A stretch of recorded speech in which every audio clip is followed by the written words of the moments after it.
Hello students, आज हम start कर रहे हैं ट्वेल्थ बायो में टोटल सिलेबस में 10 यूनिट्स है, जिसमें से 5 बॉटनी की यूनिट है और 5 जूलॉजी से रिलेटेड है। हमारी फर्स्ट यूनिट जो है उसका नाम है आवर्तबीजी पादपों में जनन एवं विकास, reproduction and development in flowering plant. सबसे पहले इस यूनिट में टोटल 4 चैप्टर आएंगे अपने। उनमें हम जो फ्लावरिंग प्लांट्स है, एंजियोस्पर्म्स जिनको बोलते हैं, आवर्तबीजी जिनको बोलते हैं, उनमें जनन की कौन कौन सी विधियां हैं, किस प्रकार से वो जनन संपन्न होता है, वो हम समझेंगे। इसका जो फर्स्ट चैप्टर का नाम है आवर्तबीजी पादपों में जनन। एक सामान्य सा प्रोसेस से समझाएंगे कि किस किस प्रकार का जनन होता है, कायिक, अलैंगिक और लैंगिक। मुख्य रूप से 3 प्रकार का जनन होता है। लैंगिक के लिए हम अगले चैप्टर में डिटेल में बात करेंगे। इस चैप्टर में हम कायिक और अलैंगिक जनन के बारे में बात करेंगे। आवर्तबीजी पादपों से यहाँ क्या मतलब है? आवर्तबीजी की बात करें तो एंजियोस्पर्म या आवर्तबीजी पादप उनको कहा जाता है जिन पादपों के बीज angiosperm, angio that means covered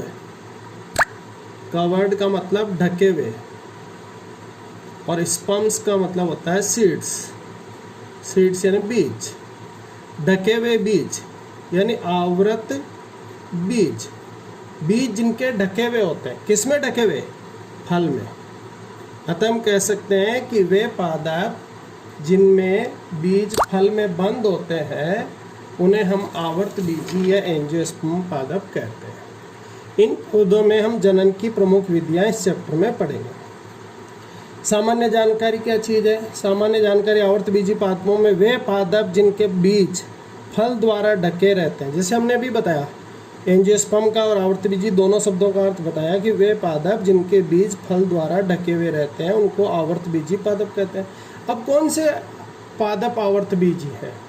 हम अपने आसपास ज़्यादातर जो पौधे देख रहे हैं वो आवर्तबीजी होते हैं। चाहे वो जितनी भी अनाज वाली फसलें हैं, चाहे धान वाली है, चाहे बड़े पेड़ हैं, हमारे आसपास अधिकांश पादप आवर्तबीजी है। इसके अलावा भी दूसरे प्रकार के पादप होते हैं जैसे जिम्नोस्पर्म है, टेरिडोफाइट्स है, लेकिन वो हमारे आसपास कम पाए जा रहे हैं। इसलिए हम कह सकते हैं सामान्य जीवन में हम जिन पौधों को देखते हैं वो आवर्तबीजी पादप होते हैं। आवर्तबीजी पौधों के यानी एंजियोस्पर्म पौधों की जो मुख्य पीढ़ी होती है, मुख्य पीढ़ी का मतलब जो मेनली पौधा दिखाई देता है, जिसमें जड़ दिखाई देती है, आपको तना दिखाई देता है, पत्तियां दिखाई देती है, वह मुख्य पीढ़ी 2n होती है। 2n से क्या मतलब? 2n का मतलब हुआ यहाँ पे 2n यानी द्विगुणित का बोले तो हम समझ सकते हैं कि यदि कोशिकाओं में गुणसूत्र जोड़े में होते हैं, पेयर्स में होते हैं, तो उन कोशिकाओं को हम 2n कोशिकाएं बोलते हैं। और पौधे के वे भाग या वे अंग जहाँ पर 2n कोशिकाएं होती है वो स्पोरोफाइट भाग कहलाते हैं। स्पोरोफाइट जिसको हिंदी में बोलते हैं बीजाणुद्भिद। तो जो एंजियोस्पर्म पौधे हैं जो हम देख रहे हैं, जिनमें जड़ दिखाई दे रही है, तना, पत्तियाँ, पुष्प, फल ये दिखाई दे रहे हैं, ये मुख्य रूप से सारी कौन सी कोशिकाओं से बना हुआ है? 2n से। 2n से बना हुआ है, तो ये कौन सी पीढ़ी हो गई? स्पोरोफाइट। तो हम कह सकते हैं कि एंजियोस्पर्म्स की मुख्य पीढ़ी जो है वो स्पोरोफाइट पीढ़ी है। इनकी जो एन पीढ़ी होती है, एन पीढ़ी कब आती है? इनमें एन पीढ़ी आती है जब युग्मक बनते हैं, और वो जो एन पीढ़ी होती है उसको बोलते हैं हम गेमिटोफाइट। तो हम युग्मक बनते समय का जो समय देखें वो बहुत छोटा होता है। तो हम निश्चित रूप से ये कह सकते हैं कि एंजियोस्पर्म पादप में मुख्य पीढ़ी स्पोरोफाइट होती है, जबकि जो एन पीढ़ी है जिसको गेमिटोफाइट कह रहे हैं, जो कि युग्मक बनते समय आती है, वो अल्पजीवी होती है, कम समय के लिए बनती है, तथा वो 2n पौधे पर ही निर्भर करती है। तो मुख्य रूप से एक प्रश्न बनता है यहाँ पे कि आवर्तबीजी पौधों में पीढ़ी एकांतरण कैसा है? पीढ़ी एकांतरण से क्या मतलब है कि पौधों में हम देखते हैं कि एक बार स्पोरोफाइट 2n पीढ़ी आती है, उसके बाद युग्मक बनते हैं तो वापस n गेमिटोफाइट पीढ़ी आ गई, फिर वापस बीज बनेंगे 2n पीढ़ी आ गई, फिर नया पौधा विकसित होगा, वो 2n रहेगा, स्पोरोफाइट रहेगा, फिर युग्मक बनेंगे, NPD आ जाएगी। तो ये जो अल्टरनेशन ऑफ जनरेशन हो रहा है, एक बार स्पोरोफाइट का आना, एक बार गेमेटोफाइट का आना, ये कहलाता है PD एकांतरण, जिसको इंग्लिश में बोलते हैं अल्टरनेशन ऑफ जनरेशन। आवर्त बीजी पौधों में जैसे कि अभी हमने कहा कि मुख्य PD स्पोरोफाइट है, अधिकांश समय पर स्पोरोफाइट रहती है, अल्प समय के लिए गेमेटोफाइट बनता है, N बनता है, जो युग्मक बनते समय बनता है। तो हम निश्चित रूप से कह सकते हैं कि आवर्त बीजी पौधों में PD एकांतरण अस्पष्ट होता है। अस्पष्ट क्योंकि इनकी गेमेटोफाइट हमको अल्प समय के लिए दिखाई दे रही है, इनका गेमेटोफाइट अल्पजीवी है, कम विकसित है तथा स्पोरोफाइट पर निर्भर करता है। ये एक जानकारी हुई, सामान्य जानकारी हुई कौन से पौधों के बारे में, आवर्त बीजी पौधे। अब हम बात करेंगे, जैसा कि हमारा चैप्टर है आवर्त बीजी पादपों में जनन। तो जनन मुख्य रूप से 2 प्रकार का होता है, अलैंगिक और लैंगिक जनन। जो तीसरे प्रकार का हम कई बार बोलते हैं कायिक जनन, वो कायिक जनन अलैंगिक जनन में ही सम्मिलित होता है। तो हम जनन को मुख्य रूप से 2 भागों में बांट लेते हैं, अलैंगिक जनन और लैंगिक जनन। सबसे पहले बात करें अलैंगिक जनन। अलैंगिक जनन को अगर समझना है कि किस जनन को अलैंगिक जनन कहा जाए, तो हमको लैंगिक जनन की जानकारी होनी चाहिए। लैंगिक जनन क्या होता है? वह जनन जिसमें 2 जनक होते हैं, 2 प्रकार के युग्मक बनते हैं, दोनों प्रकार के युग्मकों का संलयन होता है यानी निषेचन होता है, और फिर नया जीव बनता है। इस पूरे जनन को जिसमें निषेचन हो रहा है और कहीं ना कहीं पर एक घटना और होएगी, अर्धसूत्री विभाजन। अगर किसी भी जनन में अर्धसूत्री विभाजन हो रहा है और निषेचन यानी युग्मक संलयन हो रहा है, तो वो जनन निश्चित रूप से लैंगिक जनन कहलाता है। और अगर ये दोनों घटनाएं नहीं हो रही है, तो वह जनन अलैंगिक जनन कहलाता है। तो हम कह सकते हैं कि अलैंगिक जनन वह जनन है जिसमें अर्धसूत्री विभाजन या फिर निषेचन नहीं होता। तो पहले प्रकार का जनन की बात करें, अलैंगिक जनन, इसे असंग जनन, इंग्लिश में एपोमिक्सिस भी कहते हैं। यह बात आ गई जिस जनन में लैंगिक जनन की आवश्यक घटनाएं, कौन सी आवश्यक घटनाएं थी लैंगिक जनन की? एक तो अर्धसूत्री विभाजन और दूसरी प्रमुख घटना थी युग्मक संलयन। अगर ये दोनों घटनाएं नहीं होती है तो उस जनन को कहा जाता है अलैंगिक जनन। लैंगिक जनन तो हम निश्चित रूप से कह सकते हैं कि वह जनन जिसमें अर्धसूत्री विभाजन या युग्मक संलयन, जिसे निषेचन भी कहते हैं, अगर ये दोनों घटनाएं नहीं हो रही है तो उस जनन को अलैंगिक जनन कहते हैं। अलैंगिक जनन को असंग जनन भी कहा जाता है। ये दोनों घटनाएं नहीं हो रही है और यही वो 2 घटनाएं होती है जिससे जीव में नए लक्षण आते हैं। इस कारण अलैंगिक जनन में जो संतान उत्पन्न होती है उसमें अपने जनक से अलग किसी भी प्रकार के नए लक्षण नहीं आते हैं। अर्थात हम कह सकते हैं कि उत्पन्न संतति अपने आनुवंशिक लक्षणों में आनुवंशिक रूप से जनक के समान होती है, और ऐसी संतति के लिए हम एक वर्ड यूज करते हैं जिसको कहा जाता है क्लोन। चलिए आगे बढ़ते हैं। आवर्त बीजी पौधों में अलैंगिक जनन के प्रकार। आवर्त बीजी पौधों में अलैंगिक जनन को मुख्य रूप से 2 प्रकार में बांटा जाता है, एनिसेक बीजता जिसको एगेमोस्पोरी बोलते हैं, और दूसरे प्रकार का होता है कायिक जनन जिसको कायिक प्रवर्धन कहा जाता है। एनिसेक बीजता क्या होते हैं? ये वह जनन अलैंगिक ही है, अर्धसूत्री विभाजन नहीं होगा, निषेचन नहीं होगा, लेकिन इसमें कुछ विशेष बात होगी कि इसमें नए जो पौधे का निर्माण होगा वो बीज से ही होगा, लेकिन बीज का निर्माण अर्धसूत्री विभाजन और निषेचन से नहीं होगा। तो बीज बनेगा एनिसेक बीजता। ये एक इम्पोर्टेंट क्वेश्चन में बोर्ड में आ सकता है। एनिसेक बीजता कहते हैं कि वे वह घटना या वह जनन जिसमें बीज का निर्माण होता है लेकिन अर्धसूत्री विभाजन और युग्मक संलयन नहीं होता। दूसरे प्रकार का जो अलैंगिक जनन है वो कहलाता है कायिक जनन, वेजिटेटिव रिप्रोडक्शन या वेजिटेटिव प्रोपेगेशन कहते हैं। बीज के अतिरिक्त यदि पौधे में बीज के अतिरिक्त पौधे के किसी अन्य कायिक भाग से नए पौधे का निर्माण होता है तो उसे हम कायिक जनन कहते हैं। ज़्यादातर हम देखते हैं जैसे आलू में या कुछ दूसरे पौधों में तने से या मूल से नए पौधे का निर्माण हो जाता है जो कि बीज के अतिरिक्त है। इस कारण वे जनन सारे प्रकार के कायिक जनन कहलाते हैं। कायिक जनन में हम पौधे का जो भाग काम में लेते हैं उसे कायिक प्रवर्ध कहते हैं। उपयोगी पादप भाग कायिक प्रवर्ध कहलाता है। कायिक जनन दो प्रकार का होता है, एक प्राकृतिक और कृत्रिम। प्राकृतिक जनन वो है जिसमें प्राकृतिक रूप से उन पौधों में जनन की मुख्य विधि वही होती है। लेकिन कृत्रिम जनन दूसरे प्रकार, कृत्रिम जनन मानव निर्मित विधियों से होता है। जिन पौधों में प्राकृतिक रूप से किसी और विधि से जनन होता है लेकिन कृत्रिम रूप से कायिक जनन कराया जा रहा है वो कृत्रिम में आता है, और प्राकृतिक में वे पौधे सम्मिलित हैं जिनमें प्राकृतिक रूप से कायिक जनन ही होता है। प्राकृतिक रूप से कायिक जनन निम्न पादप अंगों से हो सकता है, जैसे हम जानते हैं तने से। तने द्वारा कौन कौन से पौधों में कायिक जनन होता है, इस पर प्रश्न आ सकता है, छोटा प्रश्न आ सकता है। लेकिन क्योंकि तने सारे एक प्रकार के नहीं होते हैं तो पहले हम तनों के प्रकार की बात कर लेंगे, फिर उसी आधार पर हम बात कर लेंगे कि तने द्वारा कायिक जनन किस किस प्रकार का होता है। हम देखते हैं कि तने मुख्य रूप से एक तो वायवीय होते हैं। वायवीय तने वे होते हैं जो जमीन से बाहर होते हैं। दूसरे प्रकार के होते हैं अर्धवायवीय।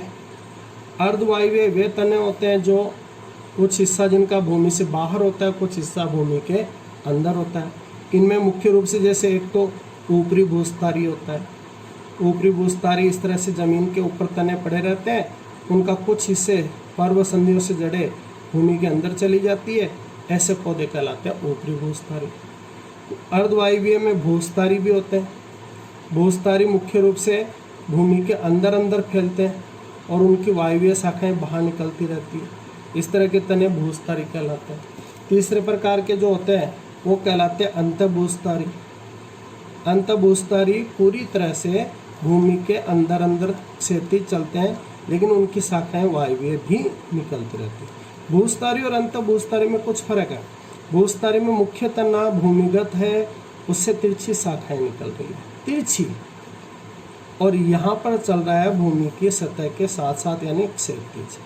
अगर क्षैतिज और भूमि के अंदर है तो अंतभूस्तरी, क्षैतिज और भूमि के ऊपर है तो ऊपरी भूस्तरी, और भूमि के अंदर है लेकिन तिरछी शाखाएं निकल रही है तो भूस्तरी। ये होते हैं अर्धवायवीय तने। तीसरे प्रकार के जो तने होते हैं वो होते हैं भूमिगत। ये तने पूरी तरह से भूमि के अंदर होते हैं। ये मुख्य रूप से 4 प्रकार के होते हैं। अगर कोई तना भूमि की सतह के साथ साथ चलता है क्षैतिज तो उसको कहते हैं प्रकंद, जैसे कि अदरक, हल्दी, ये प्रकंद होते हैं। अगर कोई तना भूमि के लंबवत रहता है, वर्टिकल इस तरह से रहता है, तो उसको कहा जाता है घनकंद, जैसे कि अरबी, जैसे कि जमीकंद।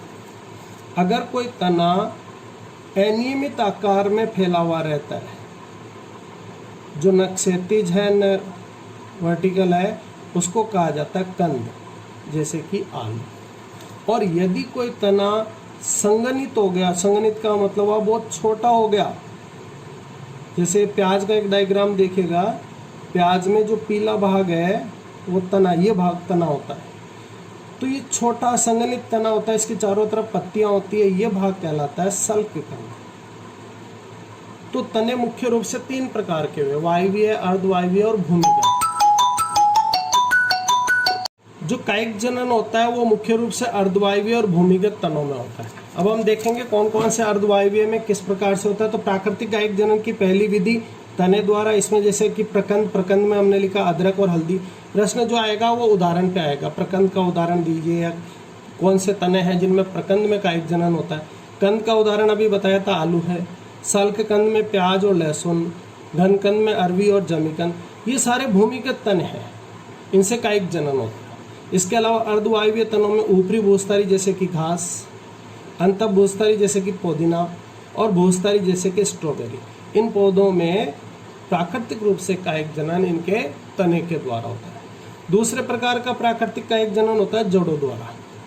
जड़ों द्वारा कुछ बड़े पौधों में भी होता है, कुछ छोटे पौधों में भी होता है। बड़े काष्ठीय पौधे जैसे कि नीम, शीशम, चमेली, इनमें, और छोटे पौधे जैसे कि शकरकंद, एस्पारगस जिसको सतावर कहते हैं, डहेलिया, इनमें भी जड़ों द्वारा कायिक जनन होती है। लेकिन क्योंकि हम जानते हैं मूल दो प्रकार के होते हैं, एक मूल वो होती है जो मूलांकुर से विकसित होती है, उसको प्राथमिक मूल कहा जाता है। एक मूल वो होती है जो तने से विकसित होती है, उनको अपस्थानिक मूल कहा जाता है। तो शकरकंद जो है वो अपस्थानिक मूल का उदाहरण है, इसके द्वारा कायिक जनन होता है। यहाँ पर इस प्रश्न का इम्पोर्टेंट मानते हैं हम कि अपस्थानिक मूल द्वारा किस पौधे में कायिक जनन होता है। तीसरे विधि जो जनन की मुख्य रूप से है, प्राकृतिक रूप से कायिक जनन की, वो है पत्तियों द्वारा। ये एक इम्पोर्टेंट क्वेश्चन है कि किस पौधे में पत्तियों द्वारा कायिक जनन होता है। तो पौधे का नाम है पत्थर चट्टा, जिसको ब्रायोफिलम कहा जाता है। एक डेजर्ट का प्लांट है, मरुस्थलीय पौधा है। इस पौधे की पत्तियां जो गिर जाती है तो पत्तियों का जो किनारे होते हैं, मार्जिन्स, उन मार्जिन्स पे मूल विकसित हो जाती है, क्योंकि वहाँ कलिकाएं होती है, उनसे मूल विकसित हो जाती है, पत्तियां विकसित हो जाती है, और वो सब नए पौधों में विकसित हो जाते हैं। इसके अलावा बात करें तो बिगोनिया एक ऐसा पौधा है जिसमें पर्ण पत्तियों की जो शिराएं होती है वहाँ से, अथवा जो पर्णवृंत होता है वहाँ से नए पौधे का विकास होता है। तो ये तीसरी विधि थी पर्ण द्वारा। चौथी विधि है जन्नांग द्वारा। अब देखिए जन्नांग द्वारा, जैसे पौधे में मुख्य रूप से जन्नांग कौन सा होता है? मुख्य रूप से जन्नांग होता है पुष्प। पुष्प में पुंकेसर होते हैं, स्त्री केसर होते हैं, वो जन्नांग है। लेकिन वो जन्नांग तो लैंगिक जनन के भाग है। हम यहाँ पढ़ रहे हैं अलैंगिक जनन या कायिक जनन। तो जन्नांग द्वारा अलैंगिक जनन किस प्रकार होता है, तो इसको समझना की जरूरत है कि जैसे देखेंगे ये तना है, ये इसके साथ एक पर्ण है। पर्ण और तने के बीच में कक्षस्थ कलिका होती है, यहाँ से सामान्यतः पुष्प विकसित होता है। यानी हम कह सकते हैं कि ये पुष्प की जगह है। अगर यहाँ से पुष्प विकसित होता और उससे जनन होता तो वो तो होता लैंगिक जनन में। लेकिन कुछ पौधों में पुष्प के स्थान पर पत्र प्रकलिका विकसित हो जाती है, और ये पत्र प्रकलिका बाद में पौधे से अलग होकर के नया पौधा बना लेती है। तो ये जगह थी जननांग की, यहाँ पर विकसित हुई पत्र प्रकलिका, जो कि कायिक जनन का उदाहरण है। इसलिए ये विधि भी कायिक जनन में सम्मिलित है। इसके उदाहरण है रामबांस, जिसको अगेव कहते हैं, और रतालू। इनमें जन्नांग द्वारा कायिक जनन होता है। ये कुछ प्रमुख विधियाँ थी प्राकृतिक कायिक जनन की। अब हम बात करेंगे कृत्रिम कायिक जनन। कृत्रिम कायिक जनन और प्राकृतिक में क्या फर्क था कि प्राकृतिक जनन, कायिक जनन वह विधि है जिसमें प्राकृतिक रूप से पौधे में कायिक अंगों से जनन हो रहा है। कृत्रिम में उन पौधों में सामान्यतः कायिक जनन नहीं होता है, लेकिन मानव ने वाणिज्यिक उत्पादन के, वाणिज्यिक उत्पादन का मतलब बड़े पैमाने पर उत्पादन करने के लिए, पैसे कमाने के लिए मानव ने उन पौधों में कृत्रिम कायिक जनन की विधियां विकसित कर दी। ऐसी विधियां कहलाती है कृत्रिम कायिक जनन की विधियां। इनमें प्रमुख रूप से कौन कौन सी है? सबसे पहले कर्तन, जिसको कटिंग बोलते हैं। कटिंग बड़ी आसान सी विधि है, हम सामान्यतः दैनिक जीवन में भी कई बार देखते हैं। जैसे कि हमको गुलाब लगाना है घर पे, तो हम गुलाब की डाली काट करके लगा देते हैं। इस तरह की विधियां हम कर्तन या कटिंग में सामान्यतः काम में लेते हैं। तो कर्तन के जो प्रकार आएंगे वो दो प्रकार, वो किस आधार पर प्रकार हुए कि हम पौधे का कौन सा भाग काट कर, जैसे गुलाब में अभी हमने कहा डाली काट के लगा रहे हैं। डाली क्या होती है? तना होता है। अगर हम तने के रूप में उस डाली को लगा रहे हैं तो वो हो गया स्तंभ कर्तन। अगर हम मूल काट के लगाते हैं तो वो हो जाता मूल कर्तन। तो कर्तन का मतलब पादप भाग को काट कर जमीन में उसका रोपण कर देना। कर्तन दो प्रकार का होगा, स्तंभ कर्तन, जैसे गन्ना, अंगूर, गुलाब, इन सब में हम तने को काट करके ज़मीन में गाड़ देते हैं और उनसे नया पौधा विकसित हो जाता है। नया जो पौधा विकसित होगा उस पर कई बातों का प्रभाव पड़ेगा, जैसे हमने कितना बड़ा टुकड़ा लिया है, प्रवर्त की लंबाई, मात्र पादप की आयु, जो जिस पौधे से हमने डाली ली है, तना लिया है, उसकी आयु क्या थी, रोपाई का वातावरण, मान लीजिए बारिश के मौसम में लगाना है, हमने सर्दियों में उसको लगा दिया, तो उसका विकास पर फर्क आ जाएगा। तो स्तंभ कर्तन में हम मुख्य रूप से तने को काट कर उससे नए पौधे का विकास करते हैं। दूसरे प्रकार का कर्तन होता है रूट कटिंग। रूट कटिंग में जैसे नींबू, अमरूद, सेब, चेरी, इन पौधों में जो मूल के टुकड़े होते हैं, उन मूल के टुकड़ों के ऐसे खड़े उधर वर्टिकल स्थिति में ज़मीन में गाड़ दिया जाता है। अब उसके ऊपरी भाग जो होता है, उसका ऊपर वाला भाग जो होता है, उस भाग से नई कलिकाएं विकसित हो जाती है, नया तना विकसित हो जाता है। ये कहलाता है मूल कर्तन। ये दोनों विधियां थी कटिंग की या कर्तन की। दूसरा ये इंपॉर्टेंट है, एग्जाम की दृष्टि से भी इंपॉर्टेंट है, दाब लगाना या लेयरिंग। दाब लगाना या लेयरिंग में जैसे पहले हमने कर्तन पढ़ा, कर्तन में हमने कहा कि पौधे से काट करके, पौधे के किसी भाग को पौधे से काट करके ज़मीन में रोकता है। ये जो दाब लगाना है, इसमें मुख्य पौधे से हम किसी भी भाग को काटेंगे नहीं और फिर भी हम नए पौधे का विकास करेंगे। इस विधि में पादप भाग को मुख्य पादप से अलग किए बिना उससे अपस्थानिक मूल प्रेरित की जाती है। ये सारी मूल अपस्थानिक कहलाएगी, चाहे कर्तन में हो, चाहे दाब लगाने में हो, चाहे तीसरी विधि जो आएगी रोपण उसमें आए, किसी भी विधि में आप पढ़े जो बाद में विकसित होती है वो हमेशा अपस्थानिक मूल कहलाती है। क्यों? क्योंकि वो मूलांकुर से विकसित नहीं होकर के तने या अन्य भाग से विकसित होती है। अब दाब लगाने में दो विधियां हैं। जो पौधे छोटे होते हैं, जिनकी शाखाएं जमीन के पास होती है, उनमें हम विधि काम में लेते हैं टीला दाब विधि। जो पौधे बड़े होते हैं, जिनकी शाखाएं भूमि से काफ़ी ऊंचाई पर होती है, उनमें हम काम में लेते हैं वायु दाब विधि। पहले प्रकार की देखते हैं हम टीला दाब विधि। इसमें क्या करते हैं, तने पर जो नीचे लगी हुई जो शाखाएं होती है, झुकी हुई जो शाखाएं होती है, उसको मोड़ करके जमीन के अंदर, भूमि के अंदर गाड़ दिया जाता है। जो शाखा गाड़ रहे हैं उसकी एक या दो या ज़्यादा पर्व संधियाँ जमीन में दबनी चाहिए। क्यों? क्योंकि जो अपस्थानिक शाखाओं का मूल का विकास होगा वो हमेशा पर्व संधियों से ही होगा। तो पर्व संधियाँ जमीन में दब जानी चाहिए। और जब हम इस तरह से इसको कुछ समय के लिए रखेंगे, नम बनाए रखेंगे मिट्टी को, तो कुछ समय बाद यहाँ से अपस्थानिक मूल विकसित हो जाएगी। अपस्थानिक मूल विकसित हो जाए, बाद में इस भाग को यहाँ से मुख्य पौधे से काट दीजिएगा, काट करके अलग स्थानांतरित कर दीजिएगा। ये विधि है टीला दाब विधि। टीला दाब विधि इसलिए बोला इसको क्योंकि ये मिट्टी में दबाने के बाद विकसित की गई है। ये विधि उन पौधों में काम की है जिनकी ऊंचाई कम होती है, जैसे कि चमेली और मोगरा। दूसरी विधि होती है वायु दाब विधि, जिसको गुट्टी लगाना भी बोलते हैं। इस विधि का उपयोग हम बड़े वृक्षों में करते हैं, जिनकी शाखाएं भूमि से काफ़ी ऊपर होती है। इसमें हम क्या करते हैं, एक शाखा के छाल हटा लेते हैं। छाल हटाने के बाद उस पर गीली मिट्टी या गीली रुई या मोस पादप जो होता है, वो मोस पादप या गीली मिट्टी या गीली रुई या कोई गीला सूतली जैसा कपड़ा भी ले सकते हैं। वो लेने के पीछे मकसद होता है हमारा कि वहाँ नमी बने रहे हमेशा। तो ऐसी चीज़ों को उस छाल हटा करके वहाँ पर ढक दिया जाता है और समय समय पर हम इसको बार बार गीला भी करते रहते हैं। इस ढके हुए भाग को कहा जाता है गुटी। इस गुटी में 4 से 8 सप्ताह के बाद अपस्थानिक मूल विकसित हो जाती है। ये देखिए डायग्राम में, ये गुटी है, ये शाखा थी, इसको छाल हटा करके यहाँ पर हमने गीली रुई बांध दी है।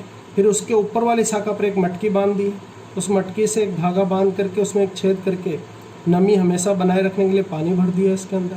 कुछ समय बाद इस गुटी वाले भाग से अपस्थानिक मूल विकसित हो जाएगी।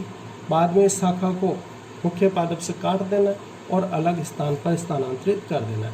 ये विधि थी वायु दाब विधि। ये दो प्रमुख विधियां थी दाब लगाने की। तीसरा कायिक जनन, कृत्रिम कायिक जनन की पहली विधि थी कर्तन, जिसको कटिंग बोल रहे थे। दूसरी विधि थी दाब लगाना, जिसको लेयरिंग बोलते हैं। तीसरी विधि है ग्राफ्टिंग, रोपण। ये फलदारी पौधों में बहुत ज़्यादा उपयोग में लेते हैं। इस विधि में हम क्या करते हैं, दो अलग अलग पौधों को जोड़ देते हैं। अब दो अलग अलग पौधों को किस प्रकार से जोड़ा जाएगा? पहली बात तो कि जिस पौधे को हम, जो अच्छी किस्म का होगा, जिससे हम फल प्राप्त करना चाहते हैं, अच्छी किस्म का जो पौधा होगा उसको कलम कहते हैं, और जो निम्न गुण वाला पौधा होगा उसको हम स्कंद कहते हैं। स्कंद भूमि के अंदर रहेगा, नीचे वाला भाग जो रहेगा वो स्कंद कहलाएगा और वो निम्न गुणों वाला हो सकता है। लेकिन उसके ऊपर जो हम लगाएंगे, रोपण करेंगे, कलम जो लगाएंगे, वो अच्छे गुणों वाले पौधे की होनी चाहिए। तो कलम और स्कंद ये दो शब्द हो गए। कलम जिस पौधे का रोपण किया जाना है, स्कंद जिस पौधे पर रोपण किया जाना है। दोनों को इस प्रकार बांधते हैं कि उनकी कैम्बियम आपस में जुड़ जाए। कुछ समय बाद दोनों की कैम्बियम विभाजन करके जुड़ जाएगी और दोनों के उत्तक भी आपस में जुड़ जाएंगे। इस विधि का उपयोग सबसे ज़्यादा हम आर्थिक रूप से जो उपयोगी, जो फलदारी पौधे हैं, जैसे कि आम, अमरूद, सेब, नींबू, इनमें सबसे ज़्यादा हम इनका उपयोग करते हैं। रोपण की प्रमुख विधियाँ कौन सी? अब रोपण की प्रमुख विधियाँ किस पर निर्भर करें? रोपण की प्रमुख विधियां निर्भर करती है कि स्कंद और कलम की कौन सी शेप में हम उनको काटते हैं। जैसे पहली विधि है वीप या जीबी या जीवा रोपण। इसमें जो हम काटेंगे वो जीभ के रूप में काटेंगे, जीवा जो होती है हमारी लिंगुआ जो होती है उसके समान।